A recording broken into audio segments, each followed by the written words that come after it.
নমস্কাৰ স্বাগতম জনালো আমাৰ অন্য এটি ভিডিওলৈ এই ভিডিওটো হ'ব আসাম জিকেৰ পাৰ্ট 6 ৰ ভিডিও ইতিমধ্যে আমি 5টা পাৰ্ট আলোচনা কৰিলো এই 5টা যদি ভিডিও আপোনালোকে চোৱা নাই তেতিয়াহলে ডেসক্ৰিপচনত ইয়াৰ লিংক দিয়া থাকিব এই লিংকৰ পৰা গৈ আপোনালোকে ভিডিওখিনি চাব পাৰিব আৰু ভিডিওখিনি কেনেকৈ হৈ আছে এই বিষয়ে আপোনালোকে আপোনালোকৰ মতামতটো কমেন্টত জনাব বুলি আশা ৰাখিছো বলক দেৰি নকৰাকে ভিডিওটো আৰম্ভ কৰো প্ৰশ্নটো হল ব্ৰহ্মপুত্ৰৰ ওপৰত থকা খৰাইঘাট দলংখনে ব্ৰহ্মপুত্ৰৰ দুয়োপাৰে কোন দুখন ঠাইক সংযোগ কৰিছে আৰু ইয়াৰে অপচনখিনিৰ ভিতৰত ৰাইট এনসাৰটো হৈ যাব অপচন নম্বৰ বি পাণ্ডু আৰু আমিনগাঁও ব্ৰহ্মপুত্ৰৰ উত্তৰে আছে আমিনগাঁও আৰু দক্ষিণ সাইডত পাণ্ডু আৰু এই দুটা ঠাইক সংযোগ কৰিছে খৰাইঘাট দলং ইয়াৰ পিছত 2 নম্বৰ কোৱেশ্চনটো হ'ব কোচ ৰাজ্যৰ শেষৰজন ৰজা কোন আছিল কোচ ৰাজ্যৰ প্ৰথম ৰজা আছিল বিশ্বসিংহ আৰু শেষৰজন ৰজা আছিল নৰনাৰায়ণ সেয়ে আমাৰ ইয়াৰ ৰাইট এনসাৰটো হৈ যাব অপচন নম্বৰ বি নৰনাৰায়ণ আৰু নৰনাৰায়ণে আছিল কোচ ৰজাসকলৰ আটাইতকৈ শ্ৰেষ্ঠ ৰজা ইয়াৰ পিছত 3 নম্বৰ কোৱেশ্চনটো হ'ব কোচ হাজো ৰাজ্যৰ প্ৰথম ৰজা কোন আছিল মহাৰাজ নৰনাৰায়ণৰ ৰাজত্ব শেষ হোৱাৰ পিছত কোচ ৰাজ্য যেতিয়া দুভাগ হৈছিল ইয়াৰে এটা ভাগ আছিল কোচ হাজো আৰু এই কোচ হাজো ৰাজ্যৰ প্ৰথম ৰজা আছিল ৰঘুদেৱ ইয়াৰ পিছত 4 নম্বৰ কোৱেশ্চনটো হ'ব কাৰ ৰাজত্ব কালত ৰাফল ফিটছ কোচ ৰাজ্য ভ্ৰমণ কৰিবলৈ আহিছিল ইয়াৰে অপচনখিনিৰ ভিতৰত ৰাইট এনসাৰটো হৈ যাব অপচন নম্বৰ এ নৰনাৰায়ণৰ ৰাজত্ব কালত ৰাফল ফিটছ কামৰূপলৈ আহিছিল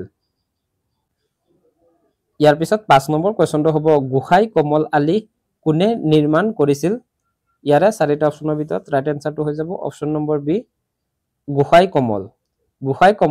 কমল আলীটো নিৰ্মাণ কৰিছিল আৰু যদি খুদে কাৰ ৰাজত্ব কালত গোহাই কমল আলী নিৰ্মাণ কৰা হৈছিল ইয়াৰে ৰাইট এনসাৰটো হৈ যাব নৰনাৰায়ণৰ ৰাজত্ব কালত গোহাই কমল আলী নিৰ্মাণ কৰা হৈছিল কিন্তু নিৰ্মাণ কৰিছিল গোহাই কমলে ইয়াৰ পিছত 6 নম্বৰ কোৱেশ্চনটো হ'ব চিলাৰায়ৰ আচল নাম কি আছিল ইয়াৰে 4টা অপচনৰ ভিতৰত ৰাইট এনসাৰটো হৈ যাব অপচন নম্বৰ এ শুক্লধ্বজ আছিল চিলাৰায়ৰ আচল নাম আৰু চিলাৰায় আছিল মহাৰাজ নৰনাৰায়ণৰ সেনাপতি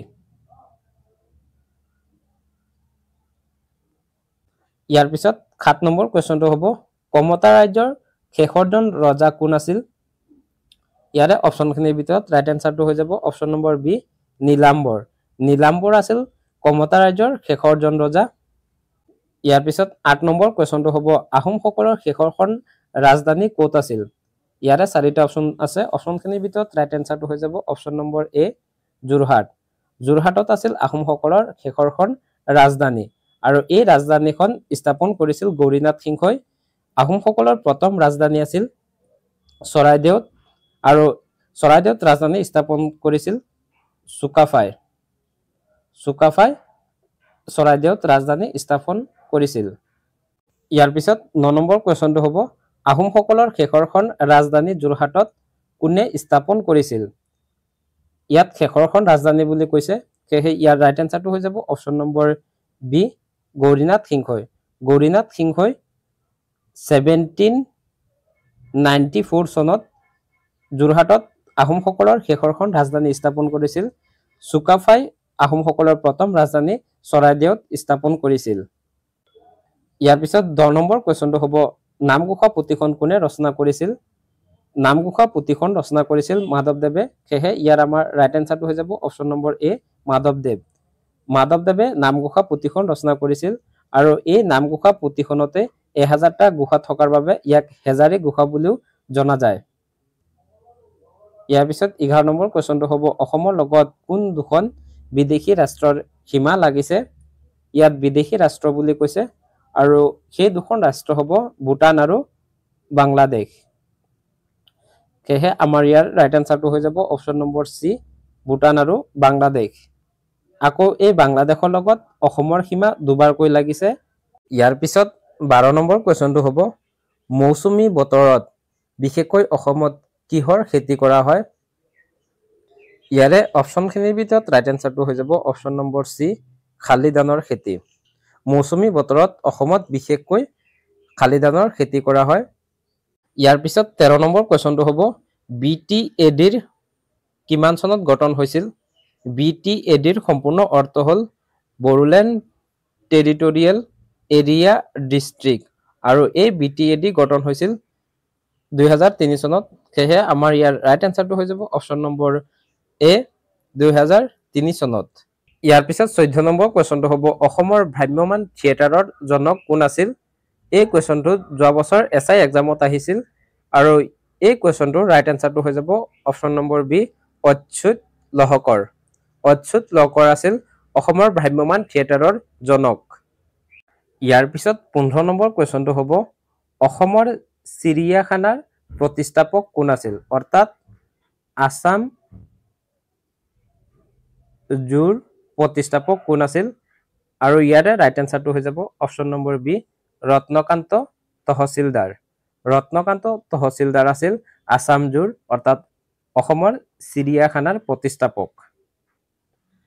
ইয়াৰ পিছত 16 নম্বৰ কুৱেশ্যনটো হ'ব অ মোৰ আপোনাৰ দেশ অসমৰ জাতীয় সংগীতটো কোনে ৰচনা কৰিছিল?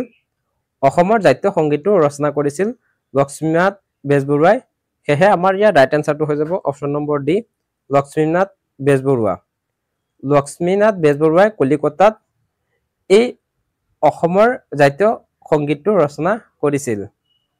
ইয়াৰ পিছত 17 নম্বৰ কুৱেশ্যনটো হ'ব লক্ষ্মীনাথ বেজবৰুৱাই কিমান চনত অসমৰ জাতীয় সংগীতটো ৰচনা কৰিছিল? ইয়াৰে ৰাইট এনসাৰটো হৈ যাব অপচন নম্বৰ এ 1909 চনত। 1909 চনত কলিকতাত লক্ষ্মীনাথ বেজবৰুৱাই অসমৰ জাতীয় সংগীতটো ৰচনা কৰিছিল। ইয়াৰ পিছত 18 নম্বৰ কুৱেশ্যনটো হ'ব অসমৰ জাতীয় সংগীতটোৰ সুৰকাৰ কোন আছিল? অসমৰ জাতীয় সংগীতটো ৰচনা কৰিছিল লক্ষ্মীনাথ বেজবৰুৱাই, কিন্তু ইয়াৰ সুৰ প্ৰদান কৰিছিল কমলা প্ৰসাদ আগৰৱালা। সেয়ে আমাৰ ইয়াৰ ৰাইট এনসাৰটো হৈ যাব অপচন নম্বৰ এ কমলা প্ৰসাদ আগৰৱালা। কমলা প্ৰসাদ আগৰৱালাই অ মোৰ আপোনাৰ দেশ অসমৰ জাতীয় সংগীতটো সুৰ প্ৰদান কৰিছিল। ইয়াৰ পিছত 19 নম্বৰ কুৱেশ্যনটো হ'ব লক্ষ্মীনাথ বেজবৰুৱাৰ কোনখন কবিতা পুথিত অসমৰ জাতীয় সংগীতটো সন্নিৱিষ্ট হৈ আছে? আৰু ইয়াৰে ৰাইট এনসাৰটো হৈ যাব অপচন নম্বৰ বি কদমকলি। লক্ষ্মীনাথ বেজবৰুৱাৰ কদমকলি কবিতা পুথিখনত অসমৰ জাতীয় সংগীতটো সন্নিৱিষ্ট হৈ আছে। ইয়াৰ পিছত 20 নম্বৰ কুৱেশ্যনটো হ'ব অসমৰ জাতীয় সংগীতটো প্ৰথমবাৰ কেতিয়া গোৱা হৈছিল? আৰু ইয়াৰ ৰাইট এনসাৰটো হৈ যাব অপচন নম্বৰ এ 1927 চনত। 1927 চনত তেজপুৰত বহা অসম ছাত্ৰ সন্মিলনৰ সভাত অসমৰ জাতীয় সংগীতটো প্ৰথমবাৰৰ বাবে গোৱা হয়। এইটো আছিল আজিৰ আমাৰ এই ভিডিঅ'টোত আলোচনা কৰিবলগীয়া 20 মোষ্ট ইম্পৰ্টেণ্ট আসাম জিকে কুৱেশ্যনখিনি কেনেকুৱা হ'ল আপোনালোকে কমেণ্ট কৰি জনাব। প্ৰতিটো ভিডিঅ' যেনেকুৱা আপোনালোকলৈ এটা কুৱেশ্যন আগবঢ়াও ঠিক তেনেদৰে আজিও আমি এটা কুৱেশ্যন লৈ আহিছোঁ আৰু সেই কুৱেশ্যনটো হ'ব দ্বিতীয় অসমীয়া চলচ্চিত্ৰখনৰ নাম কি? প্ৰথমখন আছিল জয়মতী, কিন্তু দ্বিতীয় চলচ্চিত্ৰখনৰ নাম কি হ'ব? এই 4টা অপশ্যনৰ ভিতৰত আপোনালোকে ৰাইট এনসাৰটো কমেণ্ট কৰি জনাব বুলি আশা ৰাখিছোঁ। আৰু এই ভিডিঅ'খিনি আপোনালোকৰ কাৰণে ইম্পৰ্টেণ্ট হয় নে নহয় এই বিষয়ে আপোনালোকৰ মতামত কমেণ্টত জনাব বুলি আশা ৰাখিছোঁ। ভিডিঅ'টো শেষলৈ চোৱাৰ বাবে ধন্যবাদ। জয় আই অসম।